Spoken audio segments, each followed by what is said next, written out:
पंजाब में पहला कत्ल साहब कांशीराम की नेक्स्ट जनरेशन में से गढ़ी का हुआ। ऐसी यूपी में तो बहुत हुए। जयप्रकाश ने आपने नाम लिया अभी, वो भी हमारी पीढ़ी का था। जा तो मैं सारी उम्र बहन जी करता रहता जयप्रकाश की तरह। मेरे से पहले भी तो साइंटिस्ट हुए हैं ना। मैंने उनके एक्सपेरिमेंट स्टडी किए 2 महीने, चुप रहा ना, मैं तो 2 महीने बोला नहीं। तो मैंने उनका क्या घड़ी ऐसे कर, मेरे सामने रास्ते थे ना। नंबर 1, मैं चुपचाप घर में दुबक के बैठ जाता। और फिर मुझे साल 6 महीने 2 साल के बाद चुनाव के नज़दीक मेरे घर कोई प्रभारी आता, अध्यक्ष जी आप बड़े अच्छे हैं, आपने बहुत काम किया, मिशन मूवमेंट में लगो। तो मैं कुछ ना कुछ मुझे पद वद दे के मैं मिशन मूवमेंट में अपनी मुर्दा आत्मा को लेके लग जाता। वो मुर्दा मेरा कत्ल ही नहीं हुआ, मेरी आत्मा का भी कत्ल हुआ, मेरा अंदर कत्ल किया गया।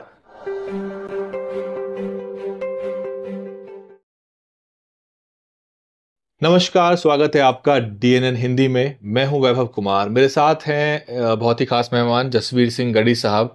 और पिछले दिनों का जो घटनाक्रम है उस वजह से चर्चा में भी रहे। सर, स्वागत है आपका। बहुत सारे सवाल हैं जो जनता भी आपसे करना चाह रही है, हम भी आपसे करना चाह रहे हैं।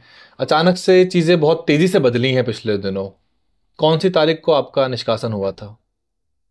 थैंक यू वैभव साहब। डीएनएन के सभी देखने वाले सुनने वाले सबको जय भीम, जय भारत जी। कौन सी तारीख को सर? 5 नवंबर का वो दिन था जिस दिन माननीय बहन कुमारी मायावती जी का दिशा निर्देश आया। माननीय प्रभारी जी की गाइडेंस में श्री रणधीर सिंह बेनीवाल जी, उनकी कृपा से निष्कासन हुआ। और 25 साल का जो सफ़र मान्यवर साहब कांशीराम जी की अगुवाई में 2000 सन से शुरू किया था, जिस सफ़र में हमने पिछले 25 वर्ष में अपना घर परिवार नहीं देखा, सरकारी नौकरी नहीं देखी, पेंशन नहीं देखी, नौकरी त्याग दी, पेंशन त्याग दी, बच्चों के पेट की रोटी त्याग दी, वो सारी सफ़र का अंत 5 नवंबर 2024 को प्रभारी श्री रणधीर सिंह बेनीवाल जी की कृपा से हो गया। माननीय बहन कुमारी मायावती जी के आदेश अनुसार हो गया। सवाल मेरा ये है कि आपने बहुत सारे आरोप उनके ऊपर लगाए हैं। ट्वीट जो आपने किया है और जो आपने पोस्ट किया है सोशल मीडिया पे, उसमें आपने रणधीर बेनीवाल साहब के प्रॉपर्टी के दस्तावेज, गाड़ियों की डिटेल दी है और आपने कुछ आरोप लगाए हैं। तो क्या मतलब कोई और तरीका नहीं था आपके पास चीज़ों को पब्लिकली करने के अलावा? अगर आपको कुछ दिक्कत पेश आ रही थी तो आपने उसको, जो पार्टी के अंदरूनी चैनल है, इंटरनल मैकेनिज्म है, उसके ज़रिए नहीं पहुंचाने की कोशिश करी? हरियाणा चुनाव में जब मैं हरियाणा में रदौर सीट जो पड़ती है वहाँ मैं घूम रहा था तो मुझे बाम सेफ के कुछ साथी मिले। तो उन्होंने कहा कि तो मैं अध्यक्ष था उस समय, तो अध्यक्ष जी के यहाँ हरियाणा में टिकटें बेच दी करोड़ों में। तो मैंने कहा जी ये टिकटें बेचनी नहीं होती, ये टिकटों का फंड ले जाता है, सब पार्टियां लेती हैं। उसका कोई आपके पास एविडेंस है क्या? जो आपने जो बोला उन्होंने बड़ी बात है, मतलब ये बड़ा आरोप है आपका। नहीं, आरोप नहीं है, बच्चा बच्चा जानता है जी। लेकिन फिर भी कोई आपके पास, मतलब आरोप ना मत कहिए आप, ये तो हर पार्टी का प्रोसीजर है जी, हर पार्टी में चलता है, के लिए बसपा में थोड़े चलता है। पर कोई एविडेंस आपके पास? सबके पास ही है जी। मैं अध्यक्ष रहा हूँ 5.5 साल। तो मैंने पूछा कि भाई ये तो सब पार्टी में चलता है, बसपा में भी अब शुरू हो गया है, तो कोई बात नहीं। बोले नहीं जी, ये जा तो बहन जी के पास फंड पहुंच जाए, पार्टी हाईकमांड के पास फंड पहुंच जाए, वे फंड तो रह जाता रास्ते में, ऊपर कुछ दिया नीचे कुछ दिया। तो उन्होंने मुझे बहुत सारे वो चीज़ें बताई जो सोशल मीडिया पे वायरल है। मुफ्त के नाम पे फंड, रैली के नाम पे फंड और वगैरह वगैरह। आपके पोस्ट करने से पहले कुछ चीज़ें सोशल मीडिया पर हाँ यस चल रही, घूम रही थी। तो मैंने वो सारी उनको इंक्वायरी किया तो सब सही थी।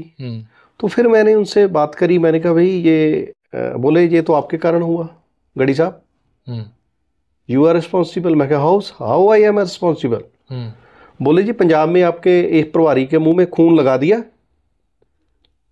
प्रभारी के मुंह पे खून लग गया तो आपने लगवाया। मैंने कहा यार मैं तो फगवाड़ा असेंबली चुनाव लड़ा माननीय बहन जी के आदेश से, तो मैं तो 7 महीने पहले मेरा अनाउंसमेंट हो गया, तो मुझे तो ये था कि आपको पंजाब के कहीं नहीं जाना, आपको अपनी असेंबली लड़नी है।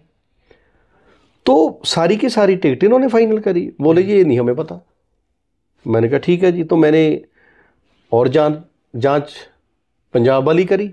तो जब जांच पंजाब वाली करी तो उसमें कैंडिडेटों ने सबने बताया कि करोड़ों का फंड दिया। और मैंने वो मैच करा, ऑफिस वाला जो हमें बताया जाता था जी इतना जमा करा दिया, इतना जमा करा दिया, जब मैच किया तो 50% पहुंचा ही नहीं ऊपर। अगर 10 का माल आया 10 करोड़ का तो 5 करोड़ भी नहीं पहुंचा ऊपर। तो मैंने कहा जी पैसा तो रह गया। फिर सहारनपुर रणधीर सिंह बेनीवाल के घर, तो मैंने उन्हीं बामसेब वालों की ड्यूटी लगाई कि आप सहारनपुर की वो जो रेवेन्यू डिपार्टमेंट है उससे पता पड़ताल करो, इसने क्या ज़मीन खरीदी, क्या प्रॉपर्टी बनाई। वहीं तो सबसे ज़्यादा पैसा तो वहीं कंज्यूम होता है, रियल स्टेट में। तो हमने 2017, 2018, 2019, 2020, 21, 22 ये 6 साल का रेवेन्यू रिकॉर्ड 200 गांव का सर्च किया। 200 गांव, सहारनपुर तहसील, नकुड़ तहसील। तो इसमें से हमें 2021, 2022, 2023 इन 3 वर्षों की हमें 11 प्रॉपर्टी मिली, 2 कोठियां मिली, 1 शोरूम मिला, 3 गाड़ियों की आरसी मिली। और जब ये हमारे पास प्रूफ आ गए तो ये प्रॉपर्टी 11-12 करोड़ की बनती थी। तो ये हमने बहन जी को फिर फोन लगाया, माननीय मेवालाल जी जो वहां पर जानते हैं ना, मेवालाल जी चेहरा जिनका, वो सब जानते हैं उनको, क्योंकि उसी के दरवाजे से होके माननीय बहन जी के पास पहुंचना पड़ता है। फोन वहीं उठाते हैं, बात वहीं करवाते हैं, मैसेज वहीं लगाते हैं। तो मैंने माननीय मेवालाल जी को फ़ोन किया कि सर मुझे बहन जी से बात करनी है, मेरी बहन जी से बात करवा दो। बोले किस विषय में करनी है? मैंने कहा सर आपको पता है कि पंजाब में जो लूटपाट हुई, हरियाणा में जो लूटपाट हुई, मैं उस विषय में बात करना है। बोले देख जी हम बताएंगे। मैंने 2 घंटे बाद फिर फ़ोन किया, उसी दिन जिस दिन मेरा निष्कासन हुआ। मैंने कहा साहब बताओ बहन जी का क्या आदेश है। देखो हमारे तो तन बदन में आग है, तन बदन में। वर्कर से साइकिल नहीं लिया जा रहा। जो वर्कर जिंदगी खपा दी, नौकरियां खपा दी, पेंशनें खपा दी, परिवार के दुख सुख खपा दिए इस मूवमेंट में, उनसे तो साइकिल नहीं लिया जा रहा। तो आपके 11 फर्दें, 11 रेवेन्यू रिकॉर्ड के निकले, 3 आरसी निकली, 2 कोठियां निकली, 1 शोरूम, ये कहां से आया? कोई कानूनी कार्रवाई भी आपने की आपकी तरफ से? कोई देखो सर, कि ऐसे आप आरोप लगा रहे हैं, देखो प्रॉपर्टी बननी चाहिए, सबकी बननी चाहिए। नहीं उनके पास तो यूपी में आई 7-4 बार आईटीआर तो वो फाइल कर ही रहे होंगे अपनी। यूपी में रेवेन्यू रिकॉर्ड बोल रहा ना नाम का। नहीं, हर व्यक्ति अपनी आईटीआर फाइल करता है तो उसमें वो अपने दस्तावेजों को, अपने कागजों को पूरा रखता है। रेवेन्यू रिकॉर्ड बोल रहा ना जी कि 21 में प्रॉपर्टी खरीदी, 22 में खरीदी, 23 में खरीदी। तो वो प्रॉपर्टी 20 में क्यों नहीं खरीदी? पर दिल्ली में सुनिए जी, 19 में क्यों नहीं खरीदी गई? 18 में क्यों नहीं खरीदी गई? 17 में क्यों नहीं खरीदी गई? हम बेनीवाल साहब से बात करेंगे, हमसे पूछेंगे। सुनिए ना, ये 4 साल की प्रॉपर्टी 2007 में हमारी सरकार बनी, 4 बार बनी, उस 3 बार उससे पहले आपके, जब हमारी 4 बार सरकार बन गई जी, तो पिछले 25 वर्षों में बनी है 4 बार सरकार। तो आपके पास फिर 7 की भी प्रॉपर्टी होनी चाहिए, 8 की भी होनी चाहिए, 2009 की भी होनी चाहिए, 2010 की भी होनी चाहिए, 2011 की भी, 2012 की भी, 2013 की भी। भाई वहां तो आपके सारे के सारा आपके घर में उल्लू बोल रहे हैं। आप प्रभारी बनने के बाद करोड़ की प्रॉपर्टी कैसे खरीद रहे हैं? सारे आरोपों का बेनीवाल साहब ने स्पष्टीकरण दिल्ली में अपने भाषणों के दौरान दिया है। वो सफाई दे रहे हैं, बल्कि उन्होंने कुछ आरोप आपके ऊपर भी लगाए हैं। वेलकम है, स्वागत होना चाहिए, हम स्वागत करते हैं आरोपों का, बोलिए। लेकिन आप जो है अब आम आदमी पार्टी ज्वाइन कर चुके हैं। भगवंत मान साहब जो हैं सीएम साहब पंजाब के, वो आम आदमी पार्टी के मुखिया हैं, सीएम साहब हैं, उन्होंने आपको ज्वाइनिंग कराई। हाँ, और तस्वीर स्क्रीन पर दर्शक देख भी सकते हैं। आप इस बात को पहले आप जो उसने मेरे पर रोप लगाया उस पर बोलिए आप। नहीं, वो तो मैं उनसे भी सवाल करूंगा जो मेरे पर बोलेगा, मैं उसका आंसर तो दूं ना जी। आज के मुझे बताओ क्या बोलेगा। आज के इंटरव्यू के बाद हम एक रिस्पॉन्स बेनीवाल साहब से भी ले लेंगे, क्योंकि दिल्ली में प्रभारी है वो। आरोप मैंने लगाए ना, आप उनसे रिस्पॉन्स, जो उन्होंने आरोप लगाए मुझे बता दो। ठीक है, चलिए ये भी हो जाएगा, मुझे बता सवाल। लेकिन सर यहाँ ये निकल के आता है कि आप बसपा के लोकप्रिय प्रभारियों में से थे, पंजाब बहुत सक्रिय रहा आपके कार्यकाल में, आपने सड़क पे बहुत लड़ाई लड़ी, और 2 नाम बहुत प्रमुखता से निकल के आते थे, आरएस प्रवीण कुमार साहब, दूसरा जसवीर सिंह गढ़ी। आरएस प्रवीण कुमार साहब भी पार्टी में नहीं रहे, वो बीआरएस में चले गए हैं। वैभव साहब मेरे सामने तो आज 2 लाइनें हैं जी, इस मूवमेंट के लिए, इस मिशन के लिए, माननीय बहन जी के लिए खास तौर पे, कि अच्छा सिला दिए। अच्छा हुआ था ना कि अच्छा सिला दिया। सवाल रहेगा, दर्शक भी ये सोच रहे होंगे कि सर आपने इंतजार नहीं किया है अभी 2 महीने, क्योंकि लोग निष्कासित हो जाते हैं। 2 महीने जी। सुनो, कब्र में कत्ल करके आप फेंक दो किसी को भी, आत्मसम्मान की जो लड़ाई लड़ रहे हैं, सेल्फ रिस्पेक्ट की, जिन्होंने घर बार त्याग दिया, जिन्होंने सब कुछ त्याग दिया, उनका आप कब्र में फेंक दो कत्ल करके, और 2 महीने आप पूछो ना, अगर आदमी मर जाए, घर परिवार में वो लोग मर जाए कोई जो इस दुख में निकल रहे हैं, तो आप कह रहे हैं इंतजार करो, किस बात का लेकिन इंतजार? वापसी हुई है बहुत सारे नेताओं की, इसलिए मैं कहना चाह रहा हूं। तो क्या हुआ वापसी? जयप्रकाश जी को छोड़ दिया जाए तो बहुत सारे नेताओं की वापसी जो है वो पार्टी में हो जाती है। जब वो वेट करते हैं, इंतजार करते हैं, तो प्रभारी हो, सह प्रभारी हो। मैं दलाल नहीं हूं सर, मुझे दलाली नहीं आती, मैं दलाल नहीं हूं। मैंने दलाली के लिए इस आपको मिशन वापस में नहीं जाना था बसपा में? नहीं, मुझे निकाला क्यों गया? वो तो बहुत लोग निष्कासित हो जाते हैं सर। क्यों निष्कासित हो जाते कई भाई? बार हुए। हमारा कसूर तो बताओ ना, हमें फोन करते माननीय बहन जी, बताओ भाई पूर्व अध्यक्ष जी आपका ये कसूर है, आपको हिमाचल भेज रहे हैं, आपको कश्मीर भेज रहे हैं। हमसे पूछा तो जाता कुछ, हम तो बच्चे जैसे थे उनके, मतलब आपको, अब तो बच्चों जैसे थे। हमारी पार्टी हमारी मां थी, कौन मां है अपने बच्चों को कत्ल करती है? हम तो कत्ल हुए लोग बैठे हैं। तो एक बार निकालो मारो ठोड, फिर शामिल करा लो, फिर मारो ठोड, ये पार्टी है। ये मिशन मूवमेंट था माननीय काशीराम साहब का। माननीय साहब काशीराम तो नहीं निकालते थे किसी को, कहते थे दिल्ली को बस जा रही है, जिसको उतरना उतर जाए। मुझे तो ठुट मार के बाहर निकाला गया, तो क्यों ना लूं फैसला? लेकिन सर अब गंभीर सवाल ये है कि आप आम आदमी पार्टी में चले गए हैं, आप जय भीम कर रहे हैं, मिशन की बात कर रहे हैं। आम आदमी पार्टी के खिलाफ तो आप लगातार सड़कों पे थे। जहां जहां भी इस दलित समाज के, जहां जहां भी इस दलित समाज के, पिछड़ा वर्ग के समाज के मान सम्मान की बात आएगी, गड़ी आखिरले सांस तक सड़क पे रहेगा। लेकिन उस पार्टी में तो आप मिशन नहीं चला पाएंगे ना। आपको दिल्ली में मिशन क्या, ये मिशन ये कहता है लेकिन राजेंद्र कि जिन्होंने इस जीवन सब कुछ लगा दिया, सवाल ठुट मार के बांध, राजेंद्र पाल गौतम दिल्ली के समाज कल्याण मंत्री थे। उन्होंने बाबा साहब की 22 प्रतिज्ञाएं ली, उनका इस्तीफा ले लिया गया। तो उस पार्टी में दलितों को कोई हक, अधिकार, स्वाभिमान है नहीं, ये बात सब जानते हैं, और ये बात तो आप खुद भी कहते थे। जब मुझे मेरे घर वालों ने नहीं वैभव साहब रखा, वैभव साहब जब मेरे खुरके वालों ने छुरी चला दी, तो मेरे लिए कौन अपना कौन पराया? जब मुझे मेरे अपने ही मेरे ना हुए, तो मेरे लिए कौन अपना कौन पराया? अब मेरी जगह खड़े होके तो देखो, तो कल को मेरी भावनाओं के साथ आप मिशन मूवमेंट चला के तो देखो। आपकी बात, आप आहत हैं, लेकिन कल को अगर आम आदमी पार्टी में आपको जय भीम बोलने की मनाही रहे, या आपको लगे कि वहां मिशन नहीं चल रहा, तो क्या आप कैसे वहां सरवाइव करेंगे? मेरा सवाल है, कठिन है ना वहां सरवाइव? गढ़ी हर स्टेज पे जय भीम से ही शुरुआत करेगा, वो कहीं भी रहे जिंदगी भर। बाबा साहब के मिशन मूवमेंट की बात करें। वही सवाल है कि राज्यसभा में एक भी दलित नहीं भेजा उन्होंने, ये सवाल तो आप ही करते थे, अब ये सब आपसे ही पूछे जाएंगे, समाज भी तो पूछेगा सर। वहां नुमाइंदगी नहीं है, वैभव साहब मंत्री नहीं बनता। वैभव साहब जी, बहुजन समाज पार्टी का पहला राज्यसभा मेंबर माननीय जयंत मल्होत्रा जी थे। दलित नहीं था कोई, जनरल कास्ट से था। ठीक है, ठीक है। तो और माननीय साहब कांशीराम जी का मिशन हर जाति हर धर्म को बराबर का सत्कार देता था,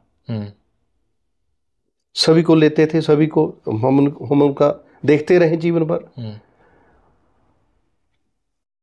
लेकिन समस्या राज्यसभा मेंबर किसने लिया किसने नहीं लिया, सवाल यह है कि वर्कर के साथ ऐसा सलूक करती है कोई पार्टी?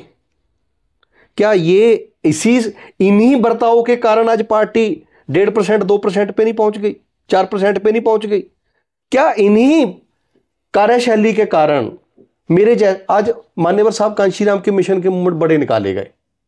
मैं तो मान्यवर साहब कांशीराम की अगली पीढ़ी का था।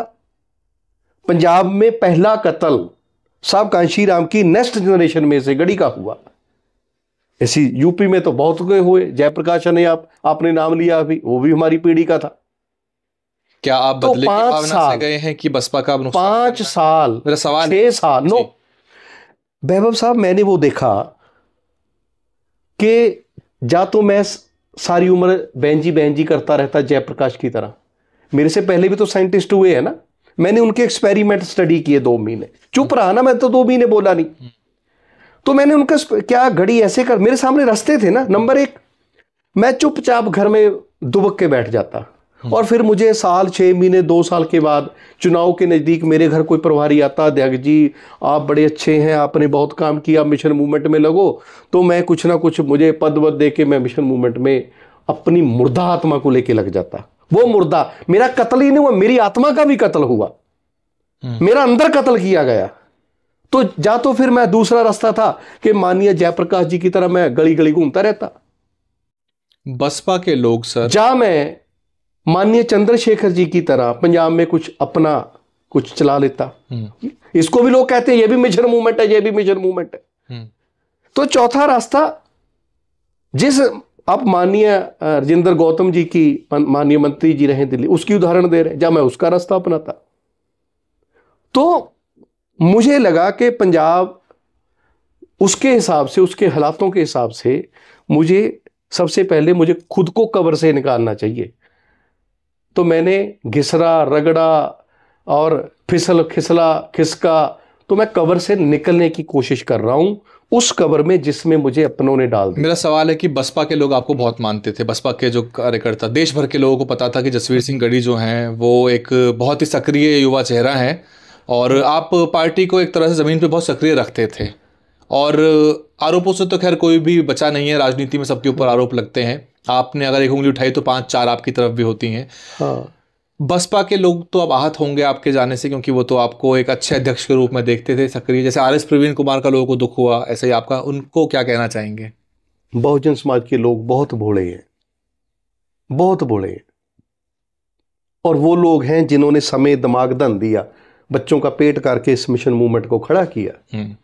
आज उनकी कहीं कोई सुनवाई नहीं है। वो लगे तो हुए हैं, दिल से लगे हुए, उनकी कहीं सुनवाई, जब अध्यक्ष की सुनवाई नहीं, 5.5 साल में एक फोन, ये तो स्टोरी बनती है। 5.5 साल में एक फोन अध्यक्ष ने पहली बार किया और पहली बार ही बाहर निकाल दिया। इतनी शर्म कर हो जाती पार्टी को कि यार पहला फोन 5.5 साल में, जिंदगी में पहला फोन। पहले कभी बात नहीं हुई? नेवर। बहन जी, जब भी बात होती थी कहीं चलो मीटिंग में गए, वहां जी बहन जी, जी बहन जी, जी बहन जी हो गया, जो चलता ही है वो पता ही है आपको। बहन जी साल में 10 मीटिंग बुला ले जाते हैं, 5 मीटिंग बुलाने जाते हैं। अब आपका क्या राजनीतिक आगे का रूपरेखा है कि चुनाव लड़ेंगे? क्योंकि देखिए, आम आदमी पार्टी तो विधायकों से भरी हुई है पंजाब में, उसको कोई दलित वोटों की भी चिंता है नहीं। दिल्ली में भी आप देख रहे हैं कि वो दिल्ली में कोई चिंता नहीं कर रही दलित वोटों की। आप एक दलित नेता की छवि लेके एक दलित नेता के रूप में वहां जा रहे हैं, और भी उनके पास विधायक हैं, पहले बहुत सारे नेता हैं, आरक्षित सीटों पे विधायक जिता चुके हैं वो। आप कहाँ वहां समाहित होंगे, कहाँ पहुंचेंगे, क्या चुनाव लड़ेंगे, क्या होगा आपका? देखो ये बातें तो भविष्य के गर्भ में है वैभव साहब। हाँ, आप और आप जैसे बहुत सारे लोग जो इस मिशन मूवमेंट के लिए चिंतित हैं, तो मैं भी चिंतित हूं, पर आज के दिन मैं कोई ऐसी बात कह नहीं सकता। क्या आप अपनी शर्तों पे जा रहे हैं वहां पे? क्योंकि आज के दिन, मेरा सवाल है, आप अपनी शर्तों पे आखिरी बात कर रहा हूं मैं, आज के दिन मैं दिल जला हूं। दिल जला समझते हो ना, कि मोहब्बत होती है तो एक बेवफाई करता है, तो जो बेवफाई करता है, जिससे बेवफाई हो जाती है, वो दिल जला होता है। तो वो बेवफा को भी गोली मार देता है, खुद को भी गोली मार देता है, ऐसे भी दिन आते हैं। मैं तो दिल जला हूं आज के दिन। तो मैं क्या फैसला लूं, क्या करूं? मेरे अंदर तो आज दुख है, दुख कि मेरी तो सारी कश्ती भी वहां डूबी, यहां पानी भी कम। मेरा सवाल सर वही है कंक्लूड करने का, कि आप अपनी शर्तों पे जा रहे हैं आम आदमी पार्टी में, आप अपने आत्मसम्मान की सुरक्षा कर पाएंगे? अगर आपको लगता है कि आपके आत्मसम्मान को वहां ठेस पहुंच रही है, तो क्या आप इतनी मजबूती रखते हैं कि वहां? आत्मसम्मान तो खत्म अपनों ने कर दिया, लेकिन वहां पे अगर आपको लगता है कि दिक्कत आए, आपको किसी तरह का कॉम्प्रोमाइज करना पड़े, तो क्या आप इतने मजबूती से वहां जा रहे हैं कि वहां से भी लात मार के बाहर आ सकें? क्योंकि बहुत से नेता हैं जो अपनी शर्तों पे पार्टियों में आया जाया करते हैं। मेरा मन, मेरे विचार, मेरे कर्म, जैसे तथागत गौतम बुद्ध ने कहा कि सम्यक में ही होने चाहिए जी, तो ये अंबेडकर में ही है। नजर भी, विचार भी, कर्म भी। सर्वजन हिताए सर्वजन सुखाए, ये मेरे महापुरुषों ने विचारधारा दी। भले वो माननीय बहन जी ने दी, वो भी मेरे महापुरुष हैं। यही विचारधारा बाबा साहब अम्बेडकर ने संविधान में दी, जाति धर्म नस्ल स्थान लिंग का भेदभाव नहीं करना। यही विचारधारा परमपिता जगत गुरु श्री गुरु रविदास महाराज ने दी। तो मैं उसी विचारधारा के साथ काम करूंगा। जहां भी मुझे लगेगा कि ये इसमें कहीं गड़बड़ हो रही है तो मैं जरूर सवाल उठाऊंगा। यही मैं आपसे जानना चाहता हूं, दर्शकों से कुछ कहना चाहेंगे आप? मेरे बहुजन समाज के सभी साथी बाबा साहब अम्बेडकर को मानने वाले, किसी जमाने में बाबा साहब अम्बेडकर ने कहा था कि मैं जहाज बदल रहा हूं, इसका मतलब ये नहीं है कि मैं इस जहाज का यात्री हूं। बाबा साहब ने कहा था सही समय का इंतजार करना, हम इस आंदोलन को फिर आगे बढ़ाएंगे। और मेरा भी यही, क्योंकि बाबा साहब अम्बेडकर हमारे गुरु हैं, मान्यवर हैं, हम उनके पद चिन्हों पर चलने वाले लोग हैं। और बाबा साहब अम्बेडकर की बात, इस देश के दलित पछड़े वर्ग की बात, इस देश के गरीब और मजलूम की बात कभी भी मेरी ओर से बंद नहीं होगी। ये संघर्ष जारी रहेगा। बहुत सारे लोग आप में से मेरे साथ रहेंगे, बहुत सारे भावुकता के तहत वो मेरे साथ नहीं रहेंगे। जो मेरे साथ नहीं रहेंगे वो भी मेरे अपने हैं, जो मेरे साथ रहेंगे वो भी मेरे अपने हैं। मिलेंगे जरूर मैदान जंग में। बहुत शुक्रिया। तो जसवीर सिंह गढ़ी साहब, और पूरा घटनाक्रम आपको मालूम है, पूरी बातचीत आपने सुनी, बहुत सारे आपके दिल के जहन के सवाल मैंने गढ़ी साहब के सामने रख दिए। और जाहिर सी बात है कि जसवीर सिंह गढ़ी सक्रिय अध्यक्षों में से थे और पंजाब जो है वो सक्रिय रहा, एक विधायक भी वहाँ पे जीते हुए हैं। लेकिन आम आदमी पार्टी को लेके गढ़ी साहब जो है लगातार हमलावर रहे थे, और यही सवाल जो है उनको कुछ दिनों तक आगे लगातार मीडिया से और समर्थकों कार्यकर्ताओं से झेलने भी पड़ेंगे। हालांकि राजनीति जो है वो निश्चितताओं से भरी रहती है, और भविष्य में क्या कुछ हो जाए कहा नहीं जा सकता, चीज़ें कभी पलट सकती हैं। और राजनीति में कहते हैं कि नेवर से नेवर, और कभी संबंध खराब करने राजनीति में किसी भी नेता के लिए लाभप्रद नहीं होते, क्योंकि राजनीति में चीज़ें कब कैसे घटित हो जाएं, क्या रूप ले लें, कहा नहीं जा सकता। बहरहाल फिलहाल आपको गढ़ी साहब की किसी भी जो बात है उस पर आपकी क्या कुछ टिप्पणी है, जो भी कुछ उन्होंने कहा, और पूरे के पूरे घटनाक्रम पे हम एक बार रणधीर बेनीवाल साहब की भी टिप्पणी लेना चाहेंगे, क्योंकि ये पत्रकारिता का धर्म है, ये फर्ज है कि हम उनसे भी पूछें कि जो बातें कही गई हैं उसका क्या स्पष्टीकरण है और वो क्या कुछ कहना चाहते हैं, ताकि एक बैलेंस्ड विश्लेषण आपके सामने आ जाए। बने रहिए डीएनएन हिंदी पर, और भी खबरें दिल्ली के चुनाव से संबंधित आपके सामने लाते रहेंगे। डीएनएन हिंदी को सब्सक्राइब करने के लिए दबाएं लाल रंग का सब्सक्राइब बटन और घंटी का बटन दबाकर ऑल नोटिफिकेशन पर क्लिक करें। चैनल को जिंदा रखने के लिए नीले रंग का ज्वाइन बटन दबाकर चैनल को आर्थिक सहयोग करें।